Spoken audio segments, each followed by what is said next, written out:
The WNBA itself seems to have no idea how to handle Clark's meteoric rise.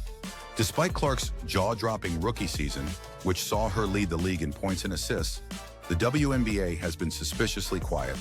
No major ad campaigns, no big promotions, no effort to capitalize on the Caitlin Clark effect that's been driving attendance and viewership through the roof. Will they land the veteran talent they need to compete with the league's top teams? Can Cox and Krauskopf build a team around Clark that can dominate for years to come? This is about building a dynasty and cementing Clark's legacy as one of the greatest players in WNBA history. Will Amber Cox's leadership turn the Fever into title contenders? Or will the WNBA's continued mishandling of its brightest star derail Clark's potential? One thing's for sure, the 2025 season could change everything. Stay tuned because the Fever are about to make some serious noise, and Caitlin Clark's journey is just getting started. With Cox's history of aggressive roster building, you can bet that the Fever will be major players in this offseason's free agent market. Krauskopf has made it clear that Clark is the type of player who makes everyone around her better, and that's a huge selling point for any top-tier talent looking for a fresh start. Veteran leadership is a top priority for the Fever, but they're also in the market for size and experience to help them compete with teams like the Aces and Liberty, who boast stacked rosters. The Indiana Fever just pulled off a massive front office shakeup, and Caitlin Clark's future is hanging in the balance. Amber Cox, a seasoned WNBA executive, is stepping in as the new Chief Operations Officer and General Manager, and fans are going insane over what this means for Clark and the Fever's rise. Could this be the move that finally turns the Fever into title contenders? Or is there more going on behind the scenes as the WNBA continues to mishandle its brightest star? Get ready, because what's happening in Indiana could change the entire WNBA landscape. And I'm looking forward to that challenge because, you know, you're looking for the right types of players that can play that style of basketball around her. And it's uncanny how similar they both are. The message was clear. Indiana is tired of being an afterthought, and they're ready to become a WNBA powerhouse. Amber Cox's appointment is more than just a front office hire. It's a statement. The Fever are building their future around Caitlin Clark, and they're bringing in the right leadership to make it happen. This offseason is critical, and all eyes will be on Indiana to see which moves they make. Will they land the veteran talent they need to compete with the league's top teams? Can Cox and Krauskopf build a team around Clark that can dominate for years to come? The pieces are there. Clark is a generational talent, Kelsey Mitchell provides veteran leadership, and Aaliyah Boston adds size and strength in the front court. If Cox can bring in the right players, the Fever could be on the verge of something special. But the pressure is on.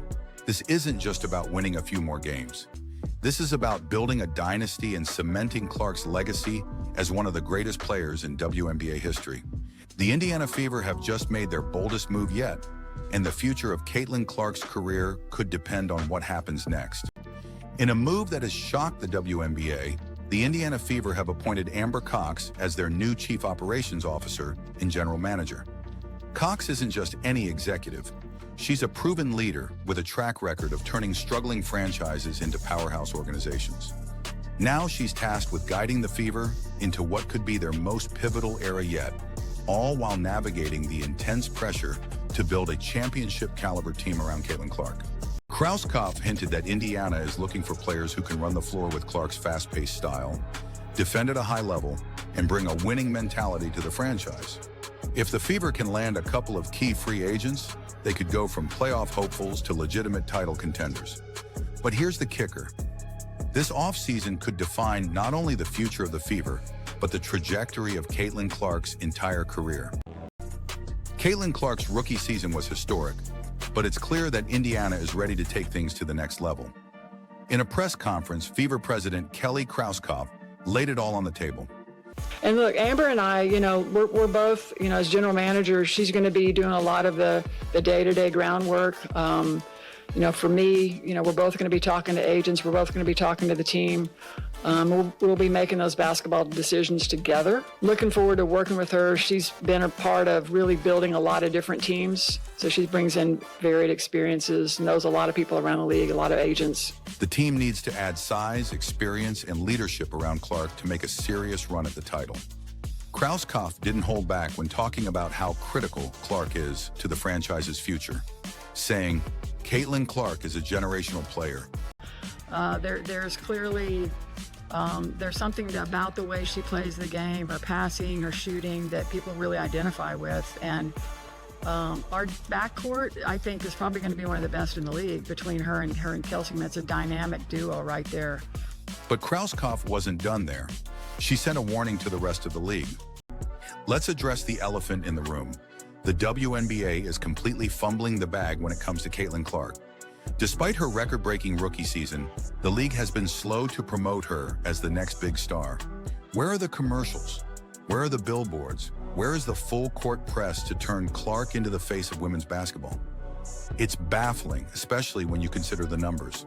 Clark's games have set attendance records, her jersey is flying off the shelves, and she's pulling in viewers like no other player in the league. Yet the WNBA seems hesitant to embrace her star power, and that's a huge missed opportunity, not just for the league, but for women's sports as a whole. Yet the WNBA seems hesitant to embrace her star power, and that's a huge missed opportunity, not just for the league, but for women's sports as a whole. This is where Amber Cox could change the game. Not only does she have the experience to build a championship-caliber team, but she also knows how to market and promote players. Under Cox's leadership, the Fever could take control of the narrative and turn Clark into the household name she deserves to be. If the WNBA won't do it, the Fever will. But let's not forget, the Fever aren't the only ones who need to capitalize on Clark's rise. The entire WNBA should be rallying behind its biggest star, promoting her achievements, and using her as the face of the league's growth. The entire WNBA should be rallying behind its biggest star, promoting her achievements, and using her as the face of the league's growth. If they continue to ignore the Caitlin Clark phenomenon, they could be missing out on a golden opportunity to grow the sport on a global scale. With Caitlin Clark leading the charge and Amber Cox in the driver's seat, the Indiana Fever are setting themselves up for a dramatic transformation. Krauskopf didn't hold back when talking about how critical Clark is to the franchise's future, saying, "Caitlin Clark is a generational player. Now it's up to us to build the right team around her." Yeah, I think that, we've seen that such a huge inflection of attention, and her play, just the way she plays the game, I think that's going to be sustainable. With the addition of Cox, the Fever are poised to be extremely aggressive in free agency, and they're not afraid to make bold moves. "We need the right pieces around Caitlin, and we're going to find them," Krauskopf said.